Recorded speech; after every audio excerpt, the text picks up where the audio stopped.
Have you ever felt like life is actively testing you? Or worse, quietly punishing you? Sit with this question for a moment. Before you rush to answer, notice the tension in your chest. The truth is unsettling, but profoundly liberating. You are not suffering because life is against you. You are suffering because you are against life. In the teachings of Lord Buddha, suffering does not come from life itself, but from our deep attachment to how life should be. In our minds, we write stories that reality never promised to follow. We draft invisible contracts, dictating exactly how people should behave and how our future must unfold. Expectation creates a contract that life never signed. And each time reality breaks that contract, you feel betrayed. But ask yourself gently, was there ever a promise? Or only an expectation? Expectation is the silent architect of disappointment. Buddhism teaches us that the ego demands reality to obey, creating rigid rules to feel in control. When life moves in its own natural rhythm and fails to follow your script, something inside you quietly breaks. Trusting life begins with the courage to tear up this invisible contract. True peace is not found when life meets your demands. It is found when your mind releases them. 1. The illusion of control and the ego's prison. When you finally tear up the invisible contracts you have handed to the universe, you are left facing a deeply uncomfortable habit.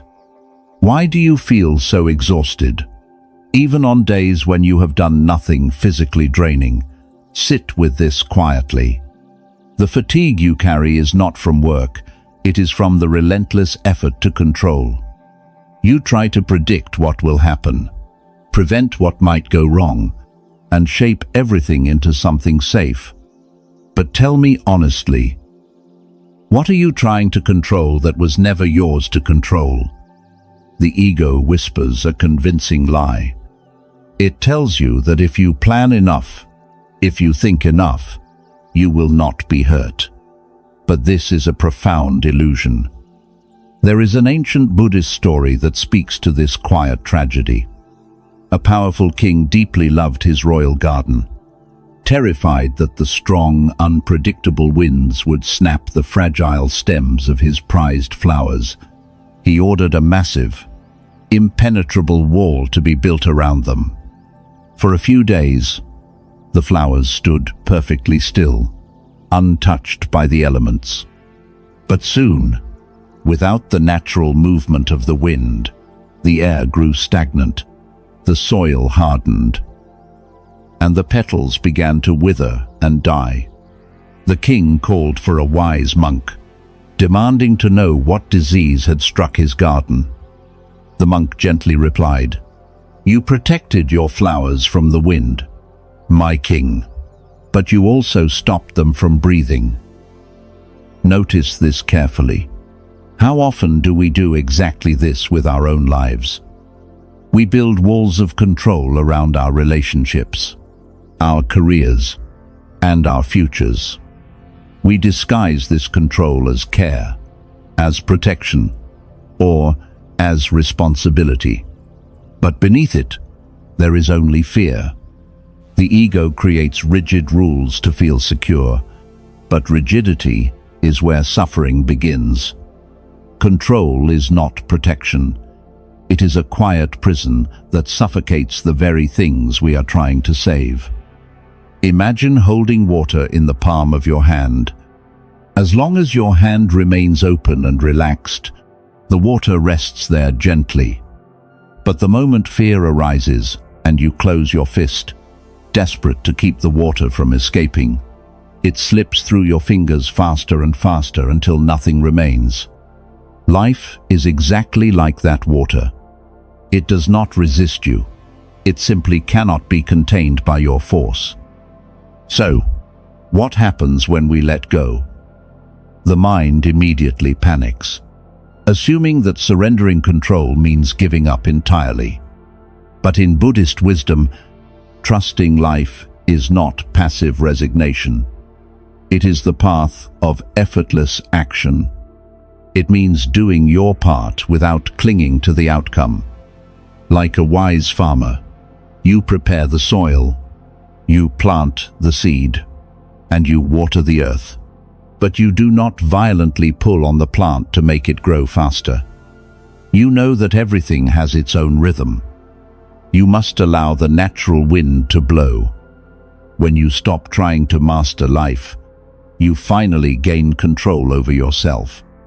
You begin to flow around obstacles effortlessly, like water meeting a rock, never arguing, just finding a new path.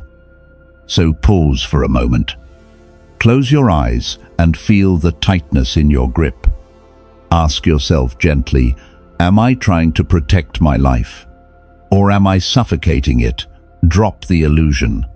Open your hands and let the wind return. 2. The muddy water, how resistance creates the storm. When you finally open your hands and let the natural wind of reality blow through your life, you will inevitably face moments of turbulence. Loss arrives. Plans collapse. Uncertainty clouds your vision. What do you do when the clarity you seek suddenly vanishes? In a Buddhist monastery, a restless disciple once approached his master, overwhelmed by his own chaotic thoughts. "Master," he said, "my mind is a whirlwind. I try to find peace, but the more I try, the more restless I become."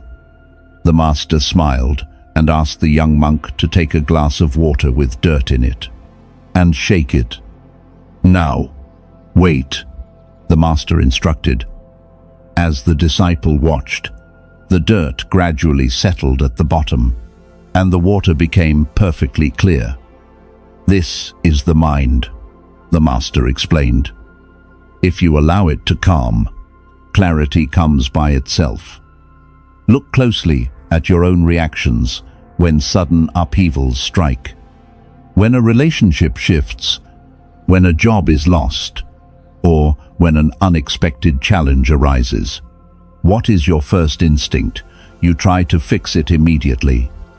You overthink, you panic, and you mentally wrestle with the situation, desperately searching for a solution. But every time you do this, you are violently shaking the glass. You are agitating the very mud that is blinding you. A profound truth in Buddhism is that pain is a natural part of being alive, but suffering is something you create by resisting that pain. Pain is the rain, falling without judgment. Suffering is the storm you create inside yourself by refusing to get wet. When you mentally fight discomfort, you only increase its intensity. Have you ever noticed how exhausting it is to constantly argue with what has already happened somewhere within you? There is a voice quietly whispering, "This should not be happening." That silent argument is the root of your exhaustion. Reality needs no permission to exist. When you stand like a person shouting at the ocean to stop its waves, the ocean does not listen. It simply continues while you grow tired, frustrated, and empty. So, pause for a moment. Feel the urge within you to constantly stir the water. What if, instead of struggling to fix everything right now, you simply allowed the dirt to settle? Accepting reality does not mean you are weak or defeated. In fact, total acceptance is not passive, it is powerful. When you stop calling a moment bad and simply call it what is, you remove the heavy story of suffering you have attached to it. The moment you stop resisting reality, clarity replaces chaos. The pain moves through you instead of staying within you. It softens, and it passes. The next time life turns your world upside down, do not rush to find the answer. Stop arguing with the present moment. Sit quietly with the muddy water of your mind. Observe the pain without turning it into a tragedy. Trust that if you simply breathe and allow the moment to be exactly as it is, the mud will settle, and the quiet clarity you have been desperately chasing will naturally reveal itself. 3. Pain is the messenger, not the enemy. When the mud of your agitated mind finally settles, a quiet and raw truth is revealed. Clarity does not mean the pain instantly vanishes. The ache of a lost relationship, a failed plan, or a sudden change is still there. But how do you choose to look at that pain? Do you see it as a cruel enemy coming to destroy you, or as a silent messenger arriving to guide you? Buddhism teaches a profound and liberating distinction. Pain is an inevitable part of being alive, but suffering is an optional story we create by resisting it. Loss, failure, and rejection are not mistakes in the grand design, they are life itself. Yet, we often treat pain as a punishment. We assume that if we are hurting, we must have done something wrong, or that the universe is actively against us. But what if pain is not a punishment, but an alarm clock? It usually rings loudly only when you have spent too long ignoring the quiet, subtle whispers of your own life. It appears when the old way of living no longer serves you, but you are too afraid to let it go. To deeply understand the purpose of this discomfort, envision the journey of the bamboo tree. For the first several years of its life, it does not grow visibly. Nothing appears above the soil. To the outside world, it looks as though nothing is happening, as if the seed has failed. But beneath the surface, in the absolute darkness and heavy pressure of the earth, its roots are expanding, intertwining, and reaching deep into the ground. It is silently preparing. When it finally breaks through the earth, it shoots up rapidly, becoming incredibly resilient. Its unbreakable strength, the ability to bend in a fierce storm without snapping, comes entirely from the years it spent unseen, struggling in the dark. Your spiritual and emotional growth operates in the exact same way. There are periods when you feel buried by hardship, when your efforts seem useless, and the darkness feels suffocating. But spiritually, it is in this dark soil of pain that your deepest wisdom germinates. The pain is not there to break you, it is there to stretch your roots. It arrives to show you where you are still holding on too tightly to things that no longer fit who you are becoming. So, how do you stop fighting the messenger? The secret lies in a subtle shift of awareness.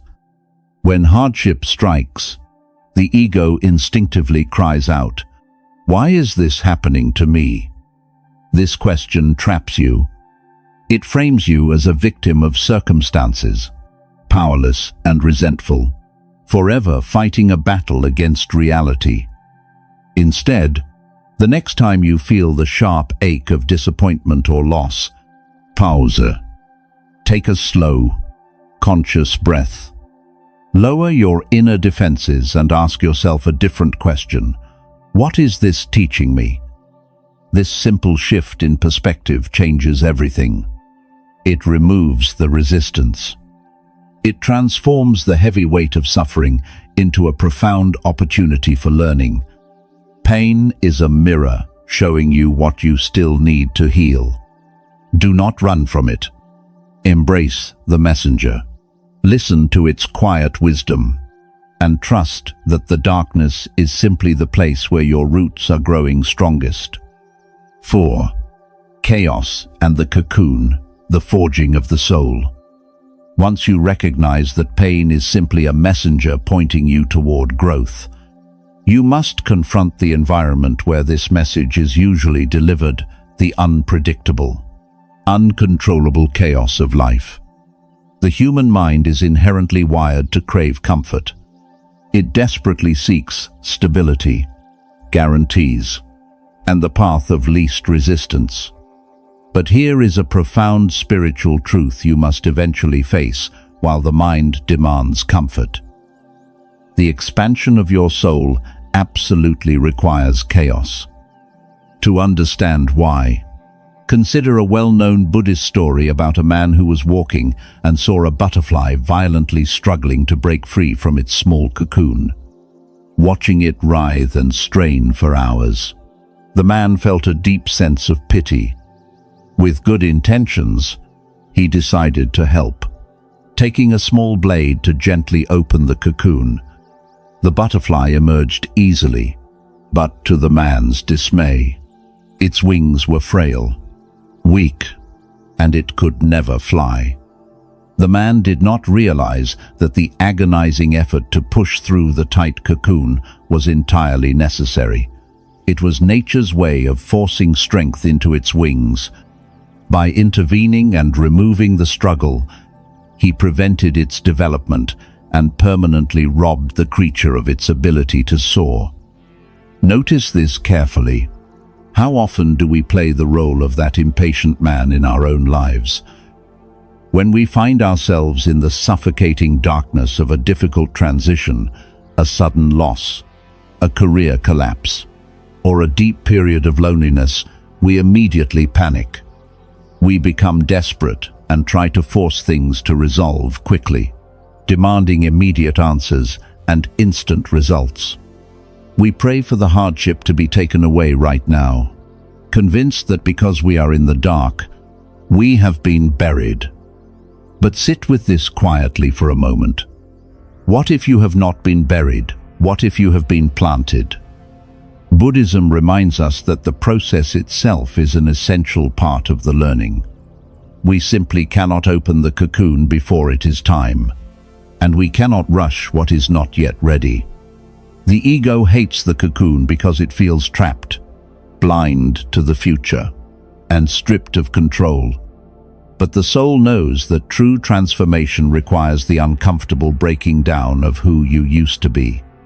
The chaos you are experiencing is not life attempting to destroy you. It is life attempting to refine you. The intense pressure of uncertainty is not a mistake. It is the precise friction needed to forge your spiritual wings. Pause right now and look honestly at the chaos currently disrupting your peace. Are you frantically trying to cut your way out of the discomfort? What would happen if, instead of fighting the pressure, you allowed it to mold you? You do not need to escape the darkness immediately. You only need to trust that the isolation and the agonizing effort are not in vain. Do not rob yourself of your own strength by seeking an easy exit. Surrender to the chaos. Let the difficulty finish its quiet work, and when the timing is finally right, you will not just walk away from this phase of your life, you will fly. 5. Detachment is not indifference, the balance of the sky. When you finally emerge from the chaos of the cocoon, you step back into a world that is still wildly unpredictable. To move through this world without being broken again, you must learn to let go. But the moment the concept of detachment is introduced, the human mind often rebels. You might fear that if you fully accept everything as it is, you will become cold, passive, or stop trying altogether. You worry that if you do not hold on tightly to the people you love or the goals you chase, you will lose your drive and your humanity. Sit with this fear for a moment. It stems from a profound misunderstanding.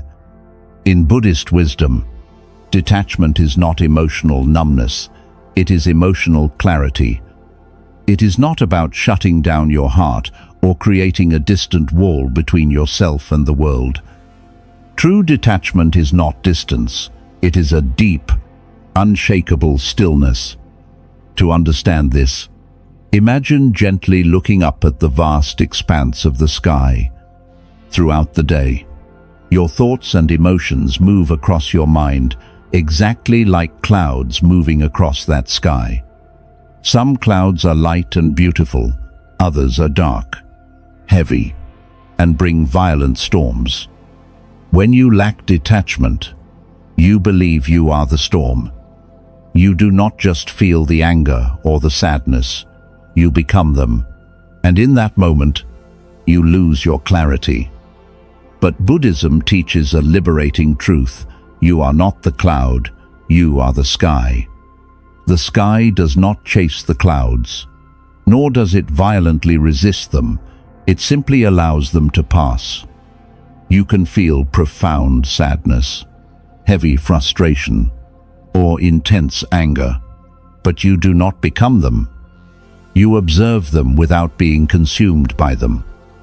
How does this quiet power translate into your daily life? It means you can care deeply without losing yourself in the process. You can pour your absolute best effort into your career, working with passion and dedication, but you do not tie your inner peace to the final outcome. You act from a place of calm intention, doing things because you enjoy the process, not just because you are desperately expecting a specific reward. Most importantly, this mindset completely transforms how you connect with others. You can love someone deeply without making them the center of your identity. Practicing detachment does not mean giving up what we love. It means loving without possession and without dependence. You offer your presence, your kindness, and your warmth, but you release the rigid demand that they must stay forever or behave exactly as you wish. True love is entirely free from the need to possess. This is not indifference, this is absolute balance. It is the rare ability to engage completely with life, to feel everything deeply, yet remain entirely whole, regardless of what stays and what leaves. Pause right now. Where in your life are you confusing attachment with care? Notice the things or people you are holding on to with a tight, desperate fist. Slowly, gently, open your hand. You do not have to throw anything away. You simply need to learn how to hold the things you love without letting them hold you. Second, Dharma, surrendering to the invisible order of the universe. When you learn to hold the things you love without letting them hold you, you naturally step into a much larger rhythm. You begin to notice that life is not a series of random, chaotic accidents. Beneath the turbulent surface of your daily struggles, there is a silent, perfect intelligence guiding everything. In Buddhist philosophy, this natural, inevitable flow of existence is known as the Dharma. It is the invisible order that bends the rivers, guides the shifting seasons, and commands the flowers to bloom exactly when it is time, without a moment of hesitation. Nature never forces anything, yet absolutely everything is accomplished. But as humans, we suffer because we forget we are an intimate part of this seamless flow. We desperately try to dominate time, control the unpredictable, and mold life entirely to our limited desires. We build rigid expectations and demand that reality obey them. And when it does not, we feel profoundly betrayed. We panic at every sudden delay and grieve every ending, failing to see the broader picture. We often do not realize that what feels like a painful disruption is simply the universe quietly resetting your space, clearing away the old to realign you with your true path. To fully grasp this, envision a man caught far out in the vast, unpredictable ocean. Suddenly, a strong current takes hold of him. His ego instantly panics. He fights desperately against the pull, thrashing his arms, kicking against the heavy waves and screaming at the water, determined to force his way in the opposite direction. But notice this carefully. The ocean does not listen. It simply continues. The harder he fights, the more exhausted he becomes, until his muscles burn and he has absolutely no strength left. Finally, completely depleted, he surrenders. He stops kicking. He softens his body, leans back, and allows the water to take him. And in that exact moment of total release, he discovers a stunning truth. The current he was fighting so violently was actually carrying him gently toward the safety of the shore. This is the profound wisdom of trusting the Dharma. The universe is not trying to drown you, it is trying to teach you how to float. When you stop violently resisting the reality of your life, you discover that there is a greater movement at play, a force that already knows the way. Trusting this flow is not an act of weak passivity or giving up on your dreams. Rather, it is the absolute peak of spiritual wisdom. It is the realization that a river does not need to aggressively push a rock out of its path. It simply flows around it, moving effortlessly and patiently. It is the deep, unshakable understanding that life never misses its timing. Pause right now.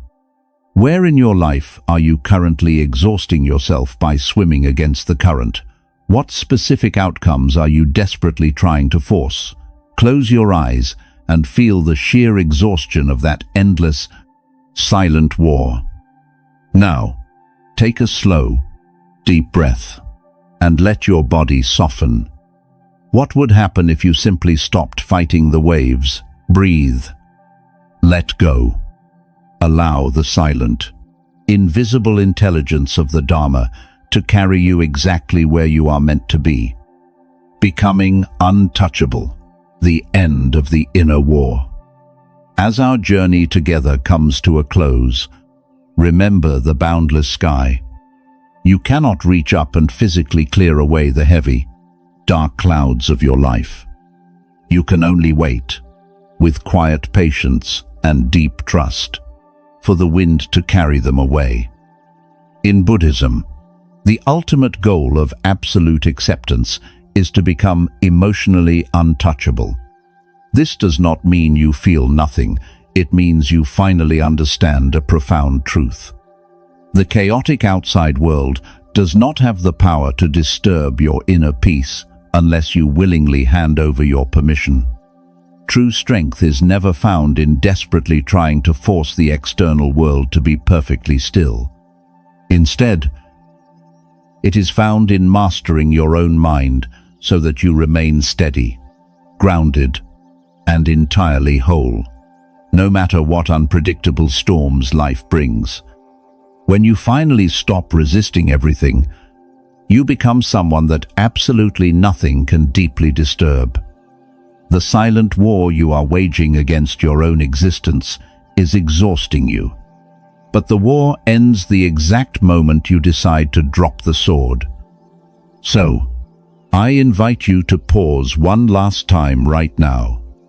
Close your eyes. Feel the gentle rise and fall of your chest. What unspoken expectation, what painful memory, or what desperate need for control are you still fighting today? Gently, without any harsh self-judgment, put the sword down. Stop demanding that life perfectly follow your rigid script. Accept this exact moment exactly as it is. Step out of your own way. Surrender to the Dharma. And finally, allow the beautiful, mysterious current of your life to flow.